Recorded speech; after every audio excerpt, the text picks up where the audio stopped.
కోట్ల రూపాయల వ్యయంతో అభివృద్ధి చెంది మోడల్ స్టేషన్గా ఇప్పటికీ అభివృద్ధి చెందుతున్నటువంటి తెనాలి రైల్వే స్టేషన్లో మరుగుదొడ్ల పరిస్థితి చూస్తే బాధ కలుగుతుంది.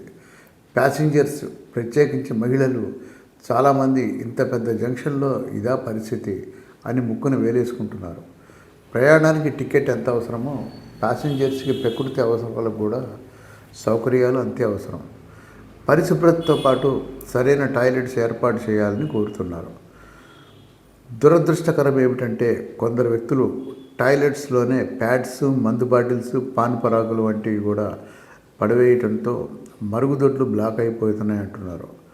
ప్రజలు కూడా రైల్వే ఆస్తులు ఎవరికి వారే సొంత ఆస్తులుగా భావించి శుభ్రంగా ఉంచుకున్నప్పుడే ప్రభుత్వం అన్ని సౌకర్యాలు కూడా కలిగించగలుగుతుంది అంటున్నారు.